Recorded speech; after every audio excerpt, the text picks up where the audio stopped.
Hello everybody, what's going on?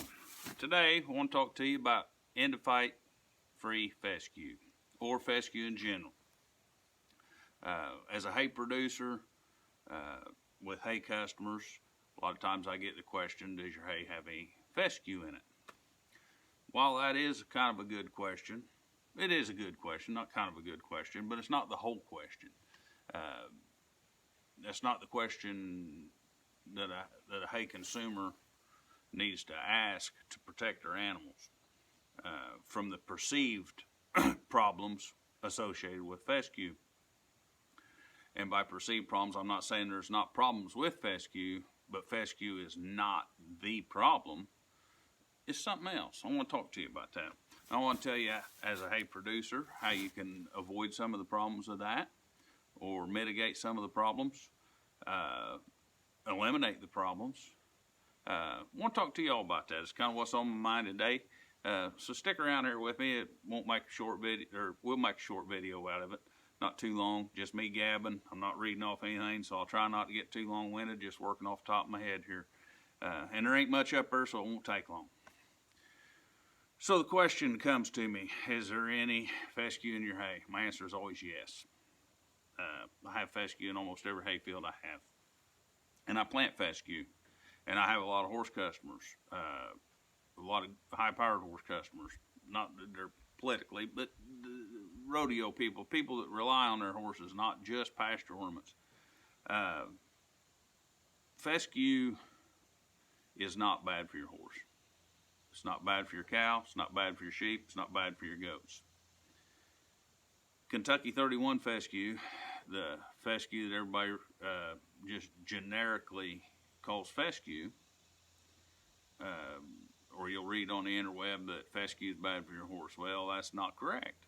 It's not correct a bit. Endophytes are bad for your horse. As a matter of fact, endophytes are bad for sheep, they're bad for goats, they're bad for cows. They're bad for everything that eats it.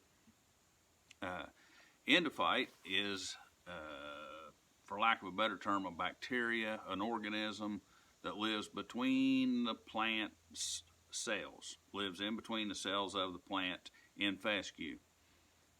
Other plants too, I'm sure, but we're talking about fescue. What that does, it protects that plant against overgrazing. It also protects that plant against other harmful bacteria that want to do that, that want to feed on that plant, that want to do this, that want to do that, that's detrimental to that plant. That plant and these endophytes get along well together. That endophyte protects that plant. Problem is, that endophyte that's in that plant is bad for, especially bad for a mare and foal.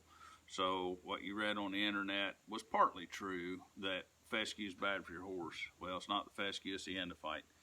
The endophyte's what's bad for your mare and foal, which is the one everybody seems to know about. But it's bad for cows, it's bad for sheep, it's bad for horses. It raises their body temperature. Studies show that a herd of cattle raised on endophyte-free fescue versus fescue, you know, they do a study, a certain amount of animals.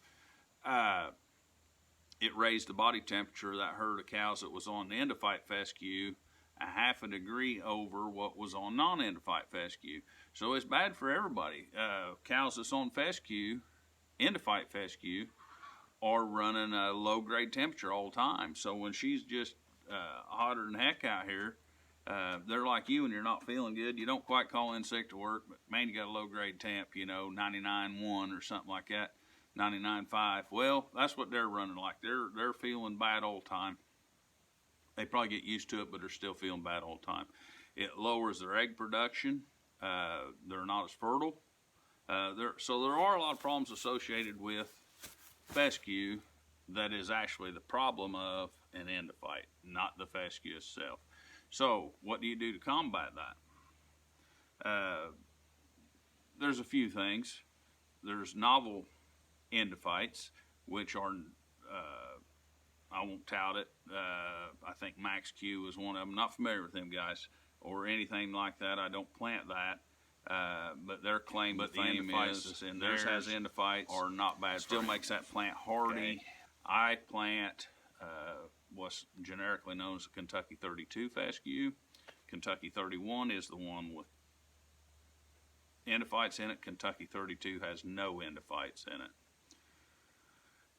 You can make your own Kentucky 32 seed. I don't. Seeing as how Kentucky, the endophytes are also in the seed. You can let that seed set for a year, 1 year, and the endophytes in that seed will die, and that will be endophyte fescue. Now, or endophyte-free fescue. I'm sorry, if you let that seed set for a year, you just saved yourself a lot of money other than the rate that comes back up, you know, the fertility rate. Other than that, you can make your own Kentucky 32 seed out of Kentucky 31 seed by letting it set on the shelf for a year. I don't do that. I buy mine. I'm a seed dealer for a certain place, so I get my seed there. But anyhow, I plant Kentucky 32 fescue. What's the benefit of that? Well, it's endophyte free. I feed it to my sheep, I feed it to my cows, and I can sell it to my horse customers. And we don't have to worry about them losing a mare and foal, or we don't have to worry about them losing a foal. And I don't have to worry about my sheep running a low grade temp, my cows running a low grade temp. Decreased lactation, such as that, things like that. All the problems associated with endophytes, commonly known just to be associated with fescue, I eliminate that because fescue is a good plant. It's got good feed quality. It's a hardy plant. It'll stand more heat than orchard grass, things like that. So when it's hot, my fescue is still growing. I can cut that for hay, except for when it gets too hot, and then the warm season grasses take over. But I digress. Now, you think, well, good, I'll plant Kentucky 32 and the world's my oyster. Well, it kind of doesn't work that way either. One problem with endophyte-free fescue is you can't tell it apart from regular fescue unless you send it to one of these DNA-type labs that really get down to the nitty-gritty of something, and they can see whether there's endophytes there or not. I can't. I doubt you can. And if you plant Kentucky 32 or an endophyte-free, that plant will always and forevermore drop seeds that are endophyte-free. Now, if you get some contamination, bird poops a seed in your field, seeds blowing in from the road ditch, seed bank in your soil from previous years, anything that comes up with Kentucky 31, the endophyte fescue, that will forevermore produce endophyte-free seeds, or endophyte seeds. Sorry, I misspoke.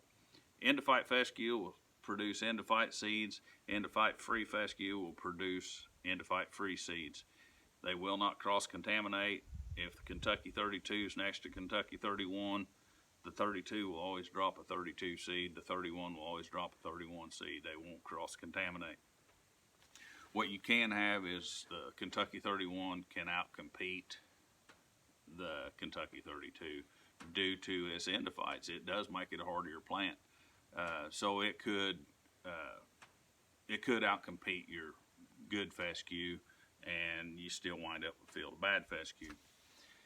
So knowing I could always have that, knowing in the back of my mind I could always have bad fescue in there from years going by, seed bank that was buried in there, I do a little bit of tillage, it brings that to the surface, it sprouts up, I got Kentucky 31 again. What do you do about that? Well, research shows, of course, there's endophytes in the roots, there's endophytes in the plant, and then there's endophytes in the seed head once it shoots a seed head. Now, in a perfect world in Mother Nature, we'd always cut our hay before it shoots seed head to get the best feed quality. Doesn't always work that way. So about 85%, until we shoot a seed head, about 85% of that endophyte, part of it's in the roots, but about 85% of it is in the bottom 4 inches of that plant. That's where it keeps it. That's its protection, like I said, against overgrazing. Cows, if they're on a pasture, they'll eat down to that fescue and move on until they overgraze that pasture and are forced to eat the rest of it. They don't want to eat down here, they want to eat up here. So knowing that 85% of that's in the bottom 4 inches, some more is in the roots and whatnot, You can mow like I do. I've got tall, what they call topping shoes on my hay mower. I mow at about a 4-inch stubble height, which means I'm mowing right at or over the top of the endophyte. So there's just, even if there's a little bit in there in the bulk of the plant, there's like very minimal endophytes in there. Plus, that's good for the plant. When you mow too short, it kills back the roots. So I make it a habit, even with or without fescue, to mow my grasses at about 4 inches. Dries better, regrows better. I'll get 4 cuttings off the field. I'll still get the same tonnage as I would cutting lower, due to the fact that mine will rebound faster and I'll wind up with more. So plant Kentucky 32, mow it high, and then you have fescue that's good for your animals, no endophytes. Now, if it shoots a seed head, about 17% of the endophytes will go to that seed head. So you take it with what you can get. You make the best hay you can with what Mother Nature gives you. Bottom line is, when somebody asks you the question, or when you ask a hay producer the question, is there fescue in your hay? And he says no, don't let that be your, or if he says yes, don't let that be your last question.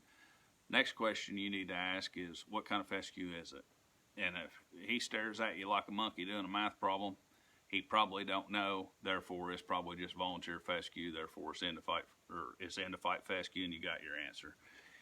If he's a hay man worthy salt, and he cares about his product, not saying the other ones don't, that probably come out sounded bad and high horse, but I don't mean it that way.